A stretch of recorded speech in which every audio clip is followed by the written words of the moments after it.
Hello guys, welcome back to Sophie Reacts. Have a wonderful day. Today we're going to be reacting to Game of Thrones Season 5 History and Lore. I'm so excited to share this reaction with you guys because unfortunately last time, last History and Lore Season 4 got corrupted for some reason and I couldn't recover the file. I really tried to do that but I just couldn't. Yeah, I watched that video, but I couldn't share with you guys. I'm really sorry about that. This usually doesn't happen, but when it does, it sucks. So I'm really excited to share this with you. I know that I'm not supposed to watch a part called Dance of the Dragons because it contains spoilers for Game of Thrones prequel that is running currently. Before you start asking, yes, I'm going to watch it. As soon as I finish Game of Thrones, I'm gonna start watching, and I'm really excited to do that. So anyway, without further ado, let's dive into this reaction. We started right away with Dance of Dragons. Wait a second.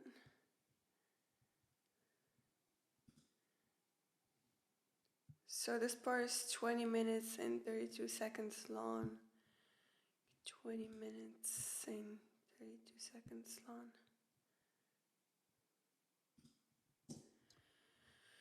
Here we go.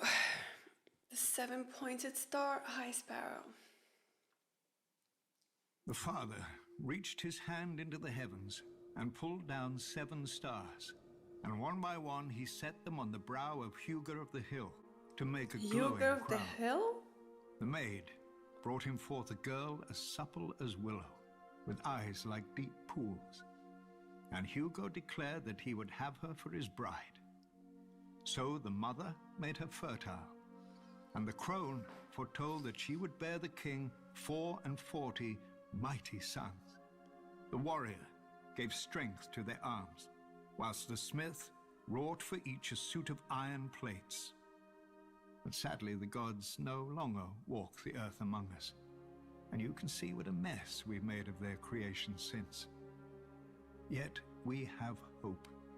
It's nice to The learn gods didn't abandon more us in about silence, High Sparrow's but gave religion. us their holy words to guide us, collected in the oldest and holiest text of the faith of the Seven, the seven-pointed star. Divided into 7 books for the 7 aspects of God, in it we learn of the Father's justice, the Mother's mercy, the Maiden's innocence, the Crone's wisdom, the Warrior's strength, the Smith's labor, and the Stranger's peace. The Stranger's It is a Peace? long book. Many never read it in its Interesting. entirety, even if they could. When the Andals first sailed for Westeros, filled with divine fire, every warrior carved a 7-pointed star into his body, for even that was easier than carving its namesake into his mind. Though one could perhaps argue that it wasn't the warriors, but the Septons and Septors, armed with the holy text of the 7-pointed star, who truly conquered Westeros. The first men had no letters, but the runes they would scratch onto rocks. No gods, but the faces they would carve into trees.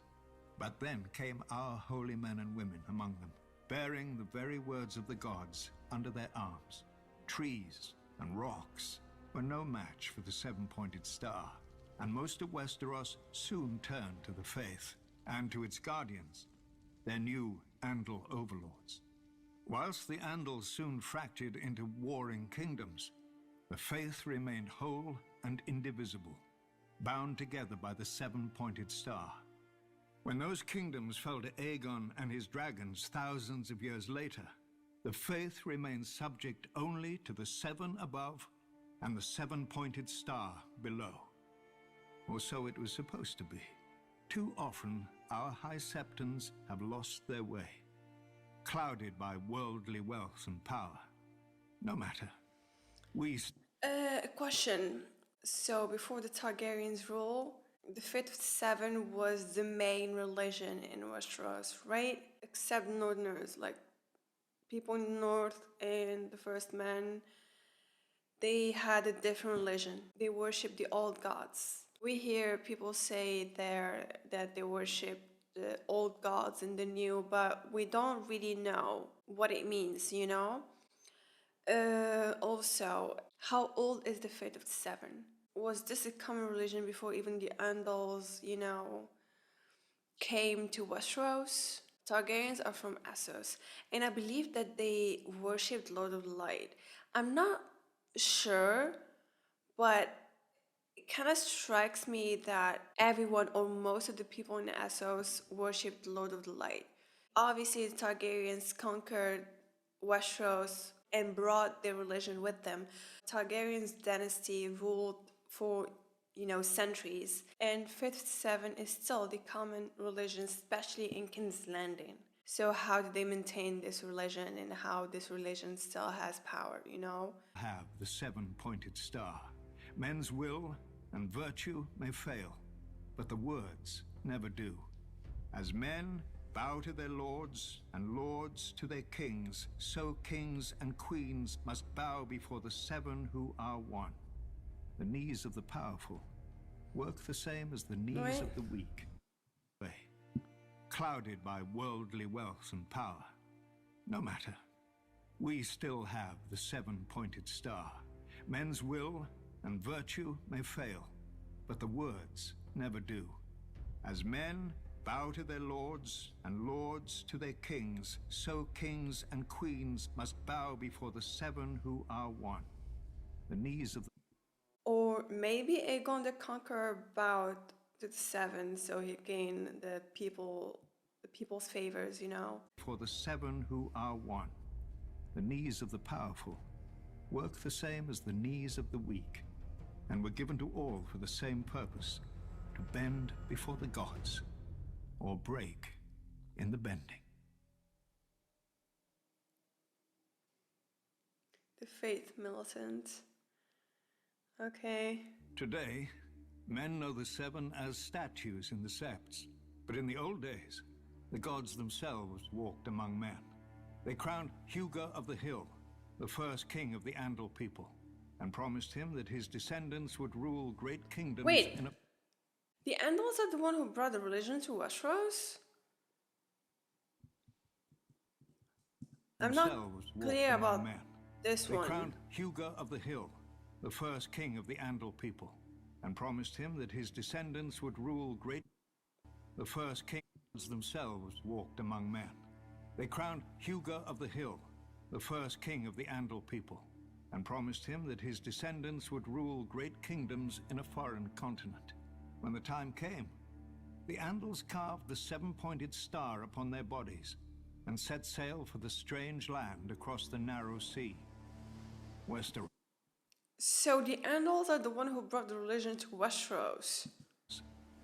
Whilst Andal warriors battled the first men for kingdoms, Andal septons battled for souls, and were received just as courteously. We don't know how many bold and pious men lost their lives, but adversity bred strength. Our purest and most righteous believers took up the sword to defend and preserve the faith from its enemies. So was born the Order of the Faith Militant. Targaryen's soundtrack. When Aegon the Conqueror landed in Westeros, the High Septon locked himself in a sept for 7 days and 7 nights. Finally, the crone lit righteous belief, but adversity bred strength. Our purest and most righteous believers took up the sword to defend and preserve the faith from its enemies. So was born the Order of the Faith Militant. When Aegon the Conqueror landed in Westeros, the High Septon locked himself in a sept for 7 days and 7 nights. Finally, the crone lifted her golden lamp and showed him the path ahead. The High Septon himself would anoint and crown Aegon as Lord of the Seven Kingdoms. Now they're answering my question. And the Faith Militant rallied behind Aegon in governing his newly united land. Yet Aegon so they embraced the religion. Accepted the faith. The High Septon they're answering my question. Had conceded Aegon's marriages to his sisters as a relic of his Valyrian heritage, which would soon fade. Faith. Yet Aegon and his sisters never wholly accepted the faith. The High Septon had conceded Aegon's marriages to his sisters as a relic of his Valyrian heritage, which would soon fade. But when Aegon's heir wed his daughter to his son, the faith could brook such abomination no longer. The High Septon led the denunciation. Oh, so it was just something they agreed on just for Aegon the Conqueror, but they couldn't handle him marrying his kids to one another. I was wondering how it was okay for the Targaryens to marry each other, but when it comes to other people, incest is an expectable act. And I thought maybe under Robert's Baratheon rule, incest was once again a sinful act, but I think even at that time under the Targaryens rule, it was a sinful act, and I think it's just that the Targaryens were exempted from that.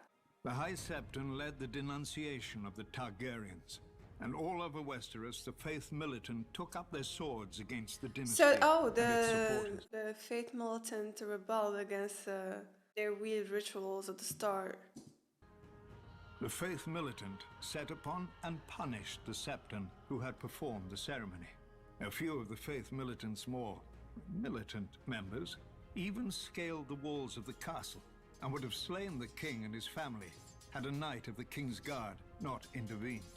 Frightened, the king fled to Dragonstone. Aegon the Conqueror fled to And Dragonstone? so ascended the king's younger brother, Maegor the Cruel. His first act was to challenge the Faith Militant to kill him if they believed his rule to be ungodly. Maegor the Cruel? Why? Why is he called the Cruel? Maegor the Cruel. His first act was to challenge the Faith Militant to kill him if they believed his rule to be ungodly. To the Order's eternal credit. God, the Targaryens dynasty is so interesting. And I know that the prequel show is about the Targaryen family, so I'm really excited to dive into that. Ser Daemon Morrigan proposed a trial by 7. Ser Daemon and 6 of the Faith Militant against the king and his 6 champions. It was a contest in which the kingdom itself was at stake. Wow. And the accounts and tales are many. But at the end of it, Maegor alone lived, proving that the throne was rightfully his. He mounted the Black Dragon, Balerion, and burnt down the Sept in King's Landing, while the Faith Militant were inside at morning prayers. The screams of the burning and dying men. Oh, I know. I get why he's called the Cruel. Though Maegor had won the trial by 7, he demanded the complete destruction of the Faith Militant and the faith itself, if necessary. So how does it exist now? He made war upon the Order wherever he found it. Yet the Faith Militant would not surrender, raising armies of their own and turning Maegor's own The law faith really runs deep. against him. The Father's justice may not always be swift, but it is certain. One morning, Maegor was found dead on the Iron Throne. So it's safe to say that the 57 was not a big fan of the Targaryens. Against him. The Father's justice may not always be swift, but it is certain. One morning, Maegor was found dead on the Iron Throne. No one knows how. Oh, really? Maegor's cruelty died with him. His successor saw the wisdom of a united crown and faith, and his hand reached an accord with the High Septon. As long as the Iron Throne defended the faith would put aside its own swords and its condemnation of the Targaryens. Perhaps the High Septon felt he had no course but compromise. Outlawed and hunted for years, the Faith Militant was but a shadow of its former self. Without its own guardians, the faith would have to rely on corrupt, worldly kings and their corrupt, worldly courts. For thousands of years, the Faith Militant had stood watch over the faith. And then, its sun set. Now, after years of war and destruction, of abomination and blasphemy, none can argue that we have been walking through darkness. Perhaps the time has come when the sun must rise again. Yeah, now I get it. Now I really get the depth of 57 as Sparrow and the fake militant, you know, in this whole storyline of season 5. Volantis. Valyria was young, and as the young do, it sought to spread its seed. Its first daughter was Volantis, an outpost on the mighty Rhoyne River at the frontier of the Empire. There the Dragon Lords raised the famous Black Walls, seamless fused dragonstone 200 feet tall, and so thick that 6 4-horse chariots can race along the battlements side by side, as they do each year to celebrate the founding of the city. To this day, only those who can trace their ancestry back to old Valyria are allowed to dwell within the Black Walls.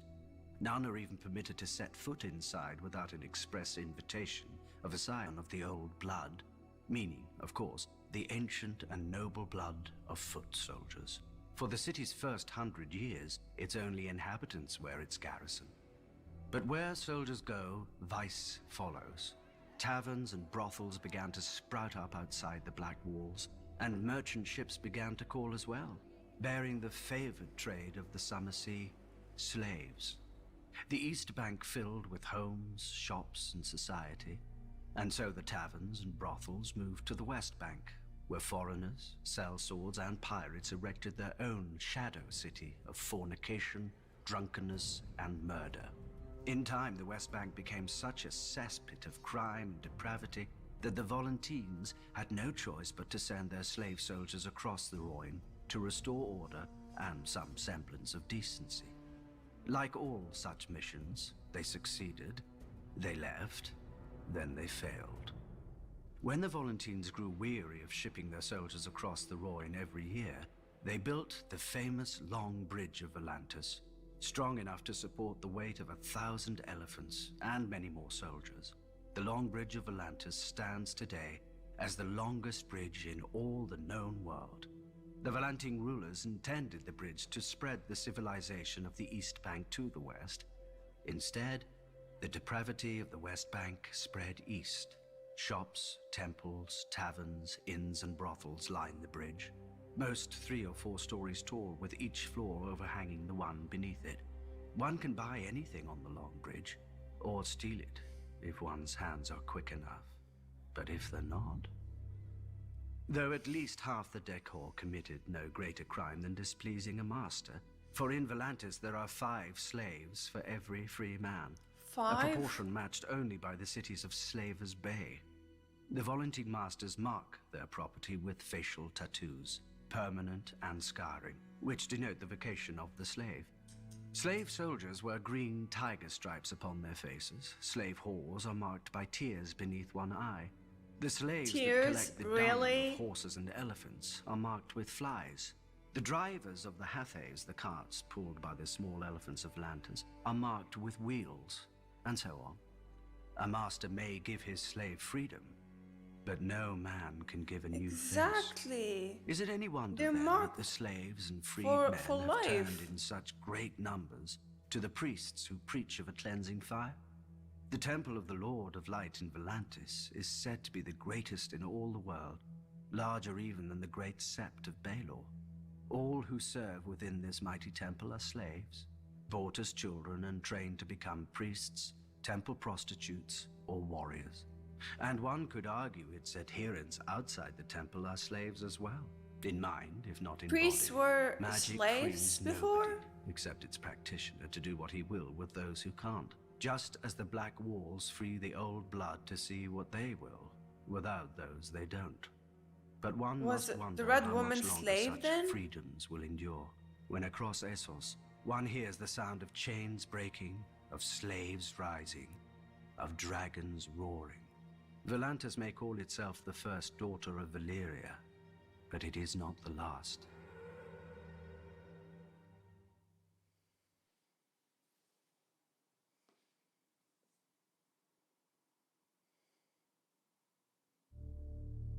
Most cities are built on stone.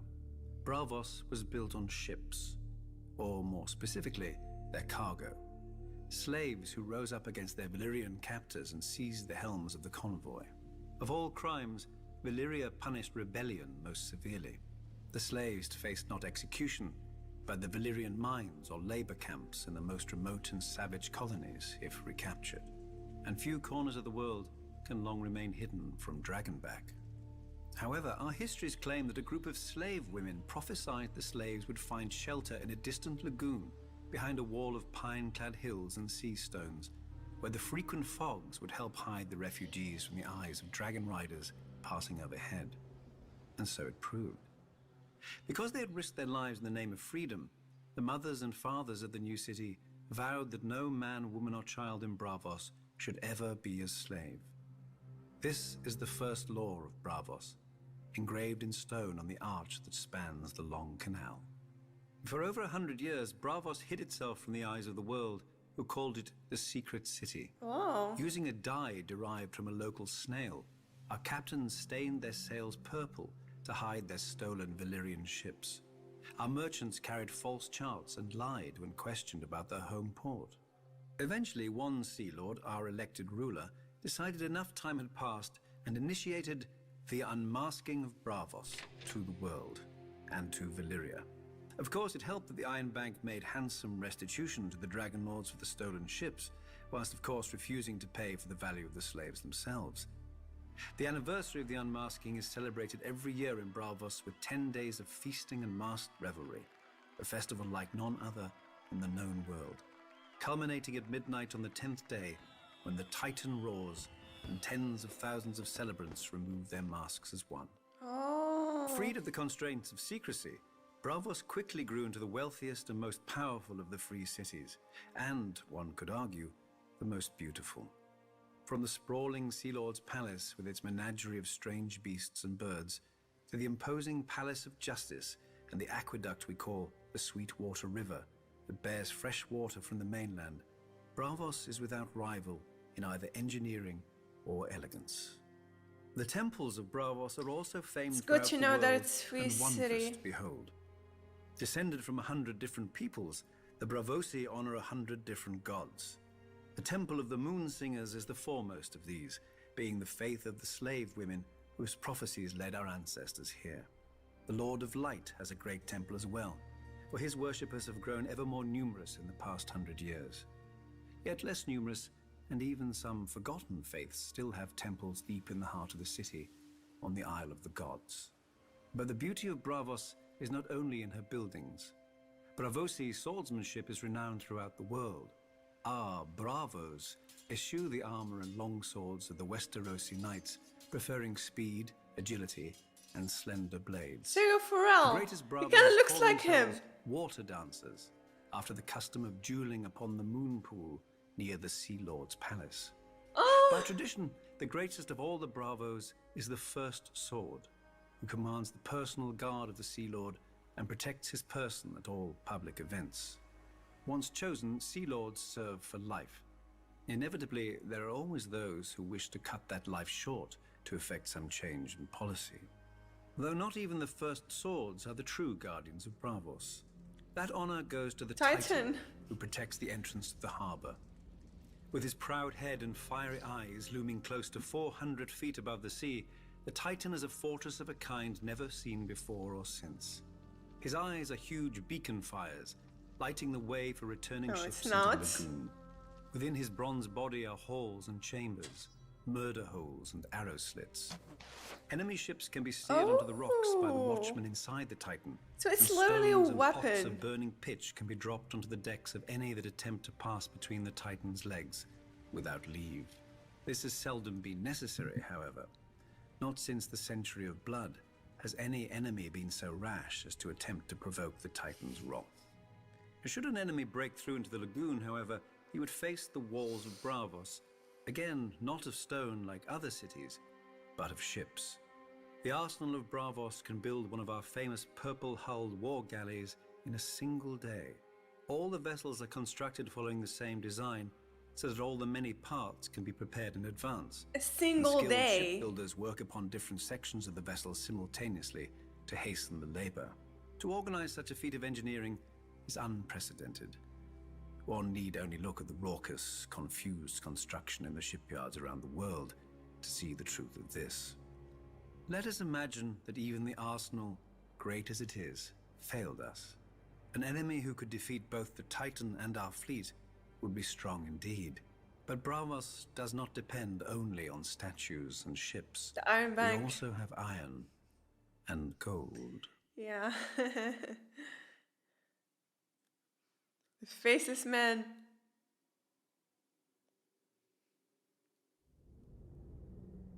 Who are the Faceless Men? It depends on who is asking. To a penitent, they may be relief. To a victim, they may be vengeance. To a Group of lord, assassins. they may be an incredible expense. And to the Iron Bank, they may be just another asset. Another asset? Nobody but the the Iron Faceless Bank. Men know their origin, though the Order is rumored to predate the founding of Braavos. We know only that they reside in, or are somehow aligned with, Black the and House White. of Black and White, that odd and lonely building where few who enter ever leave. Some God. whisper that those werewood doors open not on a house, but onto the world of the dead, from whence the Faceless Men rise when summoned. God. We can dismiss I'm such really scared foolishness for as we do Arya. the fishwives who spread it. The House of Black and White is merely a temple consecrated to the many-faced god and filled with statuary of his many faces. The old gods of Westeros, the Lord of Light, the Black Goat, the Lion of Night, the Weeping Lady, the Stranger. Perhaps now you understand what is worshipped here, and along with them, other gods whom none alive now recognize, brought here long ago by sailors who never I came. thought they only worship one god. Wait. Eyes when summoned. We can dismiss such foolishness as we do the fishwives who spread it. The House of Black and White is merely a temple consecrated to the many-faced god Oh, and many-faced filled god. with Oh, okay. statuary of his many faces. Oh. The old gods of Westeros, the Lord of Light, the Black Goat, the Lion of Night, the Weeping Lady, the Stranger. Perhaps now you understand what is worshipped here, and along with them, other gods whom none alive now recognize, brought here long ago by sailors who never came again. Unlike the priests of other religions, the servants here preach no sermons and perform no ceremonies. As far as one can see, silence and solitude form the whole of their worship, Yeah. as well as collecting the occasional devotee. Exactly. If one wants to engage a faceless man, one visits the House of Black and White and pays the price. As for what that may be, those who have paid it rarely speak of it. For make no mistake, from the moment the Faceless Men accept your offer, the man you named is dead, though he doesn't know it. Perhaps not that day, perhaps not that year, but soon, and inevitably. Holy shit. Many would say you are as much his murderer as if you'd swung the axe yourself. Just as many would say, that's the point.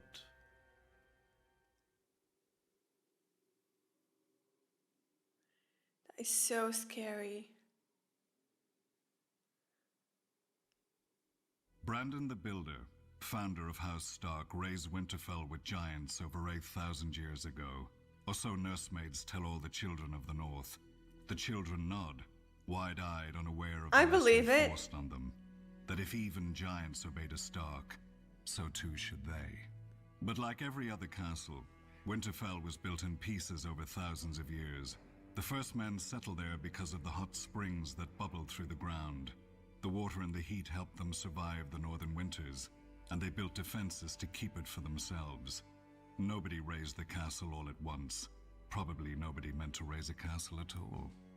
In those days, the Starks were not the greatest house in the north, and Winterfell was not the greatest castle.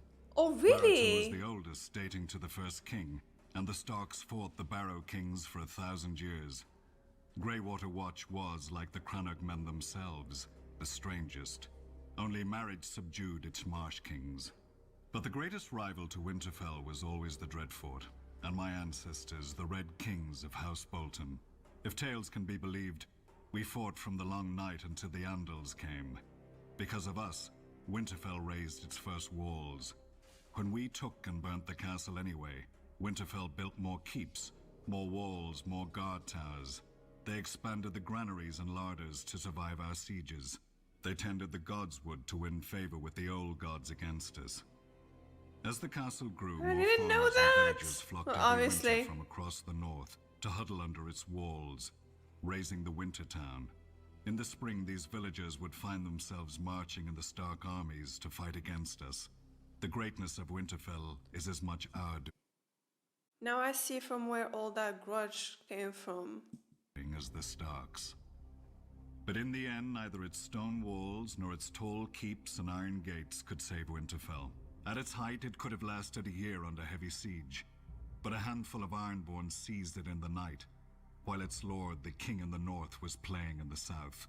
My dagger ended his reign, and now House Your Bolton holds the betrayal castle of our ancient enemies. ended his reign. The direwolf no longer flies from the battlements above me, nor guards the doors and cornices of Winterfell against me. Below me, miles of long-dead Starks fade into darkness and obscurity, until even their faces are lost. That Some northerners rhymed very well. whisper that they wait for the day their house will rise again. I wait for They that will day. wait forever. No, don't say that. Someday, hopefully, the Stark's banner will rise again in Winterfell. Each brother of the Night's Watch swears as What, Lord Commander? Rip Jon Snow. Each brother of the Night's Watch swears a sacred oath to protect the realms of men. That doesn't mean pissing about, waiting for the cold to finally put an end to you. It means bleeding. It means fighting. It means going beyond the wall and hunting down those who mean harm to the realm. So how do you get 1,000 rapists and thieves to fight together, to bleed together? That's the burden of the Lord Commander. He keeps the builders building, the rangers ranging, and the stewards stewarding, or else it all falls apart. Each Lord Commander is chosen from and by his fellow brothers, and he serves for life. A long time ago, you may have had men from Queensgate and Longbarrow and the other 16 castles of the Wall come to Castle Black for an election. These days, you'd be lucky to scrape a few dozen from Eastwatch and the Shadow Tower, or however many they can spare who cast votes in their stead. All the same, the brothers are allowed to name whomever they think worthy of the title. Then we vote until one man receives a majority, however long it takes. Some elections have lasted less than an hour. Some have lasted weeks. One even lasted 2 years.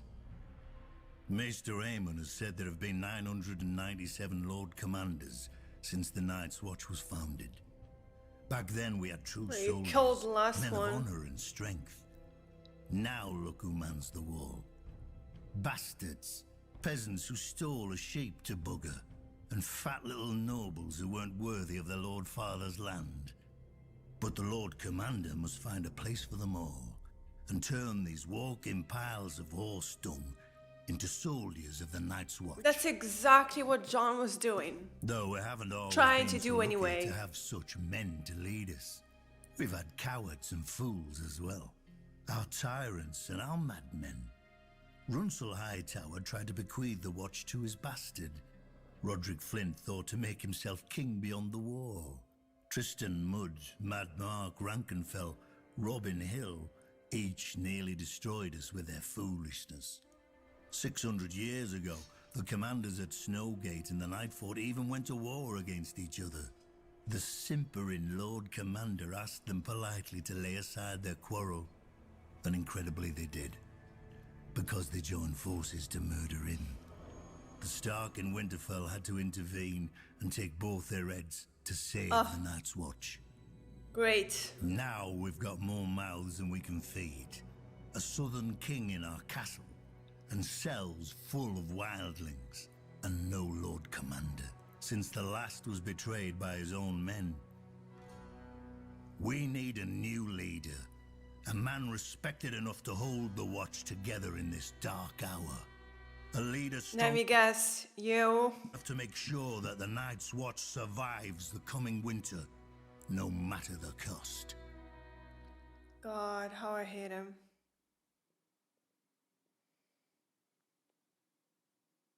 Barristan Rebellion. Barristan Selmy. Barristan the Bold, they call me to my face. I know what they say behind my back. Barristan the Old. And it's true. I am old, with hair as white as all the winters I've seen. The older a man grows, the less sleep he needs. These days, I barely sleep at all. When darkness falls over this strange city, I find myself visited by the faces of the kings I have served, the faces of those I swore to protect, the faces of those I failed. All I ever wanted was to live a life of honor, defending a king worthy of service.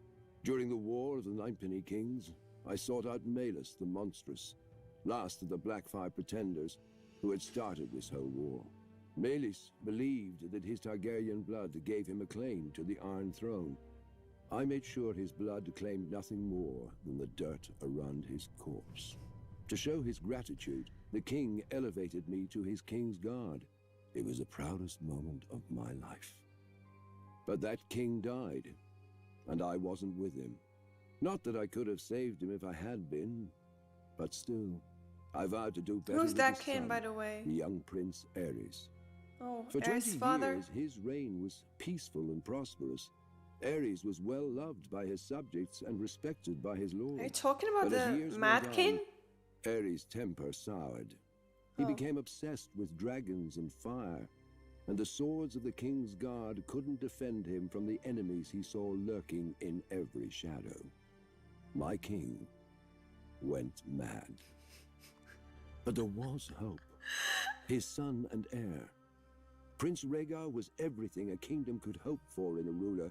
He was strong, really? but gentle, wise, and cautious, and a good friend. No matter the wounds Aerys dug into the realm, we had faith that his son would sew it back together again when he ascended the throne. When he said that Aerys he had a prosperous 20 years of reign and then he got obsessed with fire and dragons and stuff.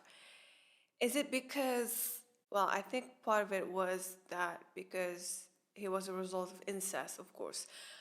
But also, I think it's because the Targaryens lost a big part of their strength and power when dragons disappear. So it makes sense that the king will become obsessed with dragons and fire. He's gonna try to get back this power that his family lost. You know, so it kind of makes sense.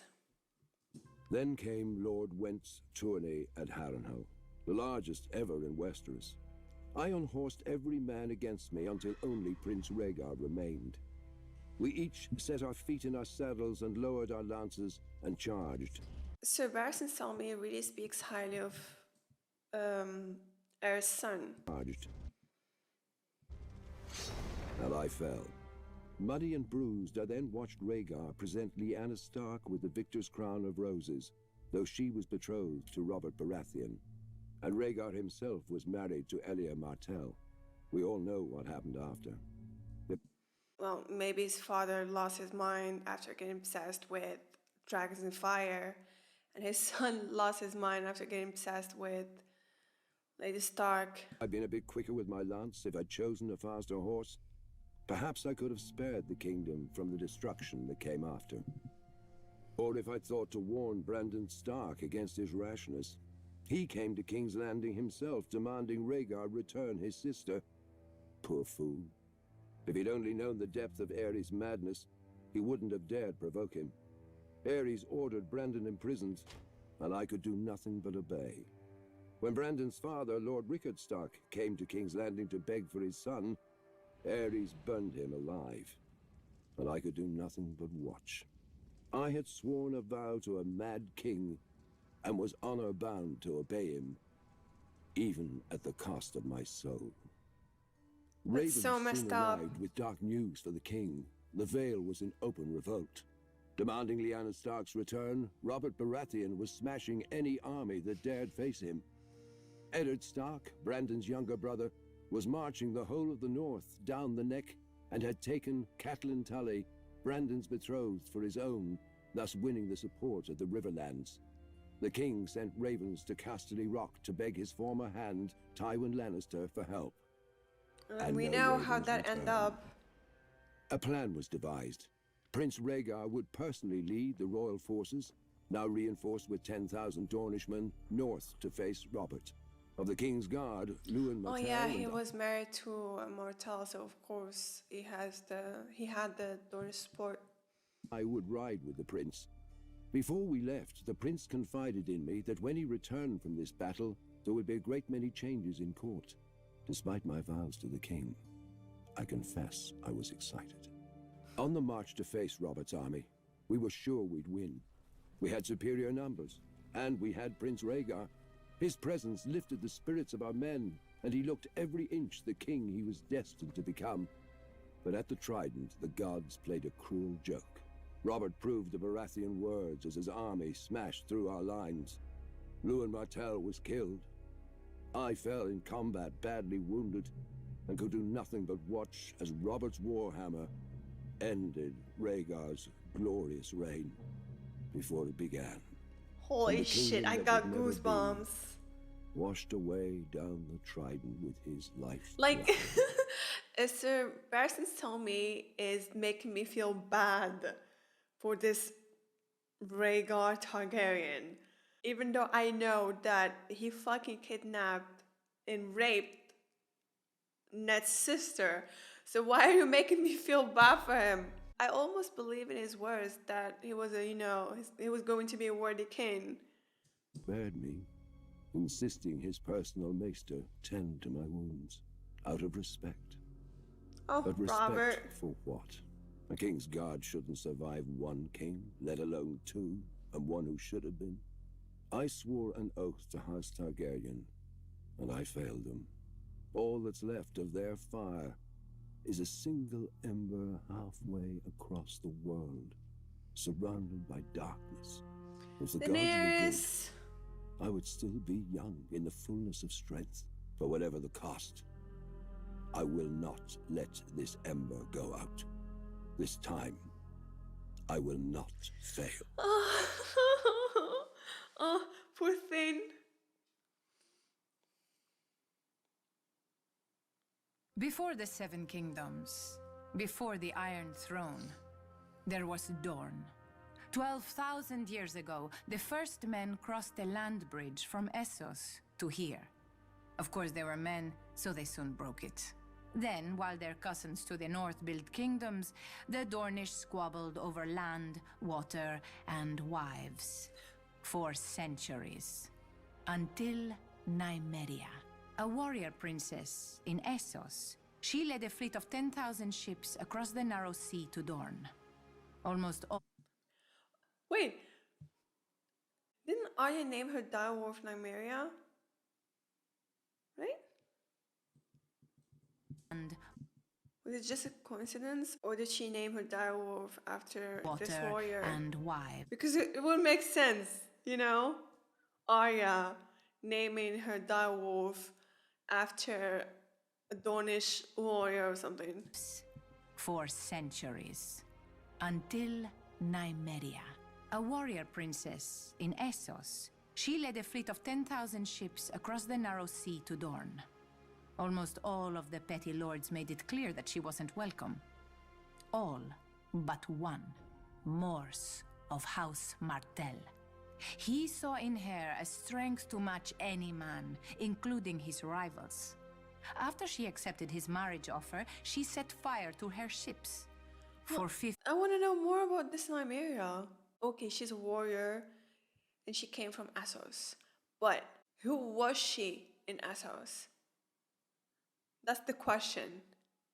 leagues, the coast was bright as day, and in the burning light, Princess Nymeria named Mors Martell the Prince of Dorne, in the style of her people. Dorne would be her home, or her grave. For many years, Nymeria and Mors waged war against all rivals. The Jordanes, Blackmonts, Corgyles, and even the mighty House Ironwood. They sent no fewer than 6 self-styled kings to the wall in golden chains. After Mors fell in battle, Nymeria took command of his armies and united Dorne. In 2 years, She ruled for 27 more, and though she married again, those husbands were little more than counselors and consorts. Dorne was Nymeria, and Nymeria was Holy Dorne. shit! She survived a dozen attempts on her life, put down 2 rebellions, and threw back 2 invasions. And when at last she died, Okay, I love her. her eldest child succeeded her. Her daughter, not her son. And Dorne followed her because Nymeria had proven that women were equal to men, if not I better. love Dorne. Centuries later, Aegon Targaryen sought to unite Westeros as Nymeria had Dorne. The other 6 kingdoms fell quickly before his dragons and ambition. When his sister wife, Rhaenys, flew her dragon south and demanded our surrender as well, Princess Meria Martell warned, "I will not fight you, nor will I kneel to you. Dorne has no king. Tell your brother that." I got Rhaenys goosebumps. Oh threatened my that god, the next look time at the this. Targaryens would come with fire and blood. Meria replied, "You may burn us, my lady, but you will not bend us, break us, or make us bow. This Holy is moly. Dorne. You are not wanted here. Return at your peril." Rhaenys did, and she God, the storyline of Dorne this season was kind of lame. I'm not gonna lie, but God, I gained such a huge respect for Dorne after this. died. Her dragon died. Wait, Oh. what? Or make us bow. This is Dorne. You are not wanted here. They killed Return Aegon's at sister? your peril. Rhaenys did, and she died. Her dragon died. How did they kill her All dragon? her soldiers died. Eventually, her brother, the Conqueror, conceded that what Nymeria had done, he could not undo. Generations later, another foolish Targaryen. I want a spin-off just about Nymeria, seriously. Invaded Dorne. He died as well.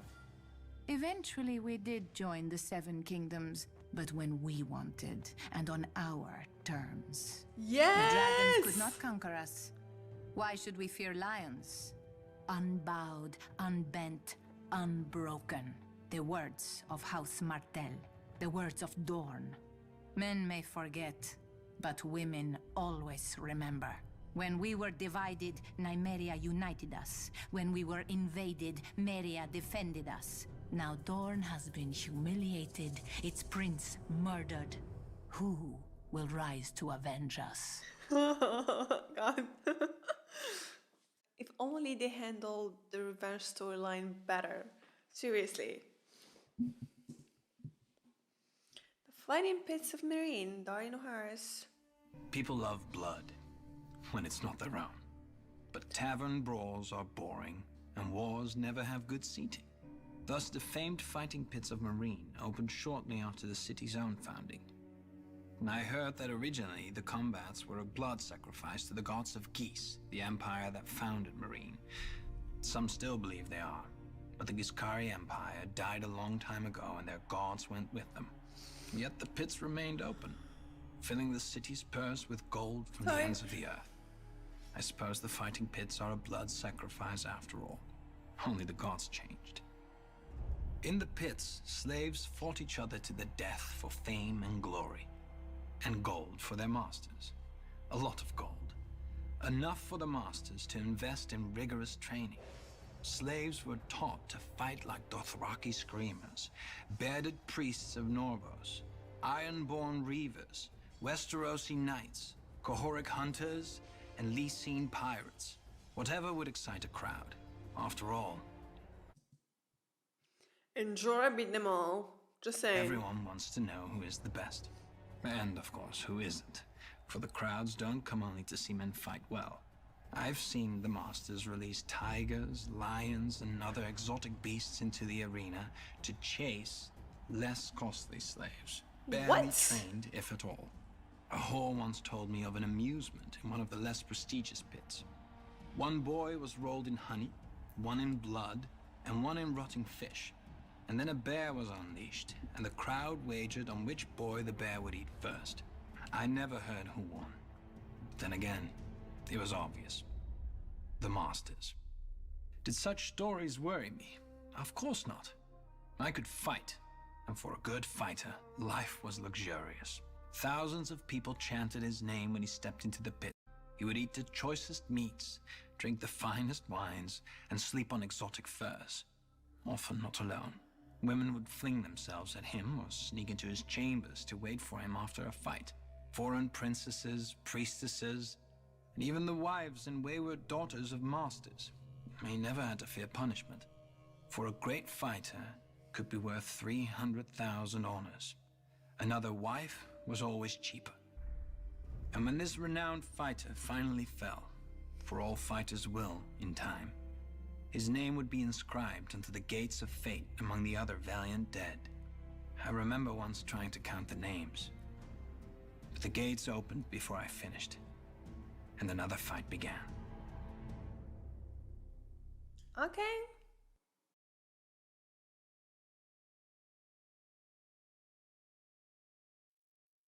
Westeros has mighty rivers, but none of them compare to the Rhoyne. It is said that there is no stream or puddle in Western Essos but drains to Mother Rhoyne. No doubt an exaggeration. Until one sees the river, at its widest, a man in the center can't see a shore to either side. The greatest of Mother Rhoyne's children were the Rhoyner, a civilization as ancient and grand as old Guise. Fishers, traders, scholars, workers of wood, stone, and metal. The Rhoyner raised their elegant cities from the headwaters of the Rhoyne down to her mouth, each lovelier than the last. For many centuries, the Rhoyner lived in relative peace. When invaders swept down from the hills, the Rhoyner, women and men, would don silver-scaled armor, fish-head helms. Man, George R. R. Martin is a genius. A genius. Tall spears, and turtle shell shields.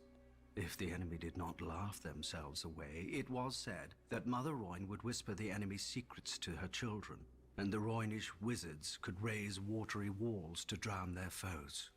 Whatever magic the Rhoyner may have had, it wasn't enough.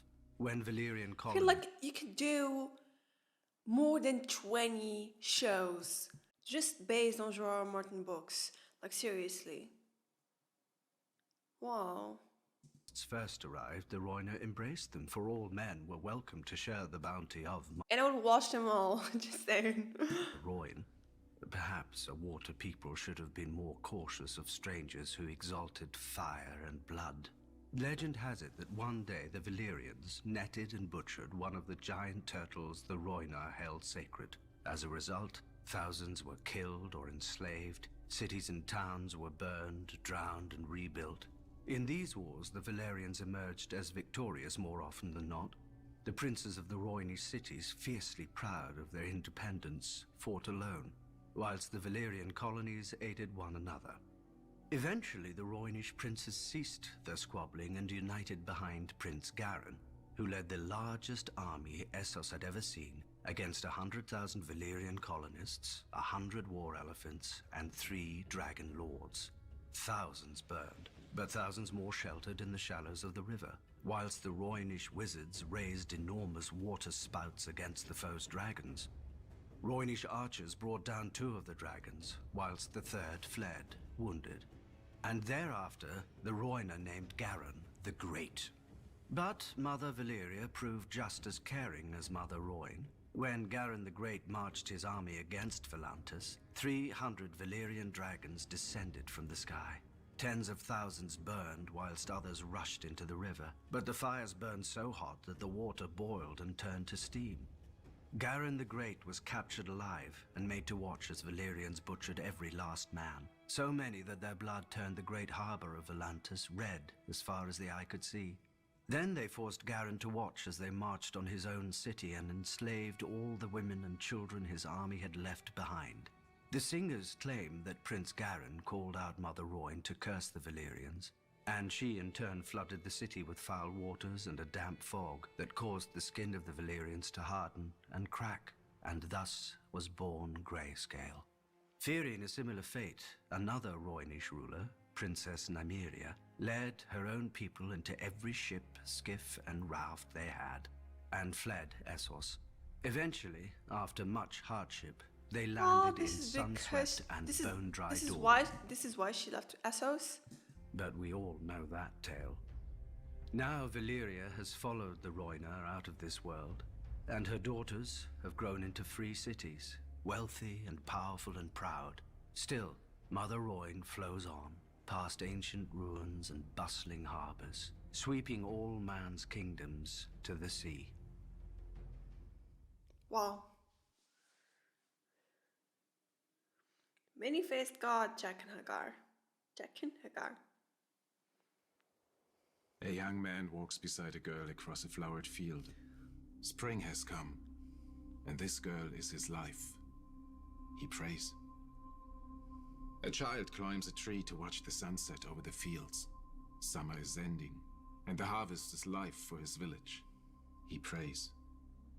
A hunter tracks a boar through the woods. Winter is coming, and this boar is life for his family. He prays. But to whom do they pray? The world has as many answers as there are men to answer. But walk far enough, climb high enough, hunt long enough, and a man shall find only one God, with many faces. In the faith of the Seven, he is the stranger who guides men from this life to the next. Few seek his favor, or at least, few realize that they do. In the north of Westeros, he is one of the nameless old gods, staring out from the weirwood tree. Oh, okay. So this religion kind of combines different gods from different religions.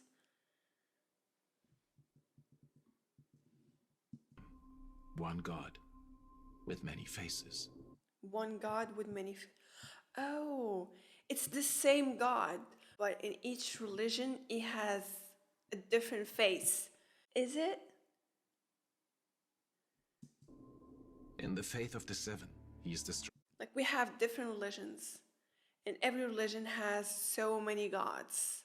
The many-faced god is one god, but in each religion he has different face. stranger who guides men from this life to the next. Few seek his favor, or at least, few realize that they do. Oh, god of death. But walk far enough, climb high enough, hunt long enough, and a man shall find Right? only one God, with many faces. In the faith of the Seven, he is the stranger who guides men from this life to the next. God of death. Few seek his favor, or at least, few realize that they do. In the north of Westeros, he is one of the nameless old gods, staring out from the weirwood trees and the snow. In the Iron Islands, he is the drowned god, calling men down to his watery hall. What is dead may never die, but rises again, harder and stronger. In the Far East, he God is the of Lion Death. of Night, who fathered the world's first emperor on the Maiden Maid of Light, and whose wrath nearly ended the world. In Volantis, he is the Lord of Light, whose followers feed men So Lord of the Light is the god of death? Maybe I'm wrong. I'm not sure. No, I think I'm wrong about this. to beg his favor. In Lys, he is the weeping lady who sheds her tears for the living, soon to die. In Qohor, he is the black goat, and he feeds on blood offerings every day. On holy days, he is offered condemned criminals, and in times of great crisis, he may even be offered the noblest children of the city to beg his protection. Does he accept their gift? Well, the city still stands. For the poor, he is the hooded wayfarer. For soldiers, he is Bacalon, the pale child. For sailors, he is the moon pale maiden and the Merling king. In the house of black and white, however, he is all of them, and none of them. He is the many-faced god, and wherever a man turns, there he is. Men come from every corner of the world to know him, to beg his favor and seek his gift, for themselves, if their life has grown too hard, or for others who are making it so. It is all the same to the many-faced god. While at Ohiris, all men must serve him, beggars and kings. While at Morgulis, all men must die, good and evil. Men worship as they will, But at the end of every road stands the many-faced god, waiting.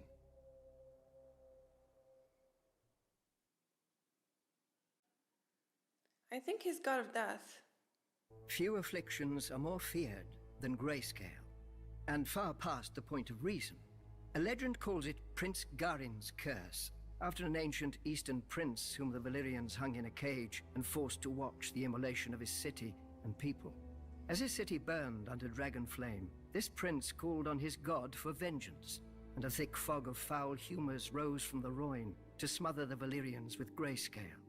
But if diseases could be called down by the vengeful, we'd have no health in the world. More likely the disease predates the Valyrians entirely, confined to some remote region of Essos, and only spread throughout... I had this theory that grayscale was caused by the doom of Valyria, and I think I might be wrong about that. Called on his god for vengeance, and a thick fog of foul humors rose from the Rhoyne to smother the Valyrians with grayscale. But if diseases could be called down by the vengeful, we'd have no health in the world. More likely the disease predates the Valyrians entirely, confined to some remote region of Essos, and only spread throughout the world once the Valyrians linked the continent with roads and dragons. Oh, okay. The disease begins as a rash. The afflicted flesh stiffens, calcifies, and cracks, and assumes the disease's nominal hue. Victims are graciously spared pain, as the disease dulls sensation in the infected limbs. But the disease is insidious, and slowly it creeps over the skin and into the organs. Once the infection reaches the brain, feral madness replaces humanity, and the transformation to a stone man is complete. There is no consensus on treatment. Some maesters advocate mustard poultices, vinegar rinses, and scalding hot baths. Others claim only 3 cures: axe, sword, and cleaver. Hacking off afflicted... How was Shireen healed from it? The only thing that we know that Stannis tried so many things, and he called upon a lot of healers. And just like that, one day the disease stopped spreading. So he doesn't know what really worked. Maybe it's the combination of all of that, or maybe it was something and they just don't know. But yeah, to think that Stannis went to all that trouble to try and heal Shireen from this awful disease, just to sacrifice her in the end, is just, does sometimes stop the spread of the disease, but not always. Many a man has sacrificed an arm or foot only to find the other going grey. Those who have been miraculous... Oh, so even if Jorah cuts off his skin or cuts off his arm completely, it wouldn't matter? ...cured of grayscale, a few, and usually were subjected to so many treatments that isolating the responsible cure is impossible. Besides, few maesters, priests, or healers have the courage for such experiments as would prove a cure. Grayscale is highly contagious, being known to spread from even the slightest contact with an infected person. Hence the current occupation of Valyria by the Stone Men, exiled from their homelands at the first sign of the disease. What they do there, with their final months or even years, for grayscale is a slow killer. No one knows. No one wants to find out. Holy shit. The Great Masters of Meereen, Sunday of North. The Great Masters of Meereen. As if calling themselves such could make them so. Exactly. Thousands of years ago, during the height of the Giscari Empire, Meereen was second only to Old Geese in wealth and glory. A paradise by the sea, if one didn't mind the constant clinking of chains and cracking whips. Slaves built Meereen, and on their backs the city rested like a litter. Then came the dragons of Valyria. The masters of Old Geese would not bow, so they burned. The Valyrians tore down their walls, burned their pyramids to ash, and sowed their fields with salt and skulls. An old slave woman once told me that the Valyrians intended to break the chains of the Giscari slaves, absorbing them... So, when they say the Valyrians and their dragons, so Targaryens were not the only one with dragons, okay? the Valyrian freehold where every man held a vote. But the great masters of Meereen received their new overlords in the great temple, plying them with gold, wine, and all the wealth that slavery had brought them. And the Valyrians instead took up the whip themselves. I do not believe it. As their empire expanded, the Valyrians needed more and more bodies to feed their mines and colonies, when no wage could ever tempt a free man. The great masters merely accommodated their new customers, staying rich as the Giscari Empire crumbled. After the doom fell on Valyria, the great masters worried for their fortunes. By this time, the Valyrians were their greatest providers and purchasers of slaves. Then the Dothraki horse lords swept out of the plains of Essos, and proved to be as fond of slaving as the dragon lords before them. The great masters grew richer still. For the first time in its history, the great masters alone ruled Meereen, and chaos ruled the rest of the world. The fighting pits swallowed men who in previous centuries would have filled the ranks of the Valyrian armies. Without these soldiers to maintain order, the wealthy had to buy their own, which the good masters of Astapor were more than willing to sell. If the buyer's nerves still needed calming, the wise masters of Yunkai could sell him further release. The great masters, the good masters, the wise masters. Yet none was so great, good, or wise that they recognized our queen for what she was. Her ancestors had destroyed them, then become them. Perhaps they assumed she would bend as easily. But our queen does not bend. She breaks. Oh, yeah. That was amazing. This makes me really excited for season 6. I want to know what's going to happen with Daenerys and the Dothraki Khalasar. Holy moly. I still can't believe how one single man created a world as big, as rich, and as complicated like this. Like, seriously. Like, wow. Chapeau. Anyway, thank you guys for watching. I hope you enjoyed my reaction and see you in the next video.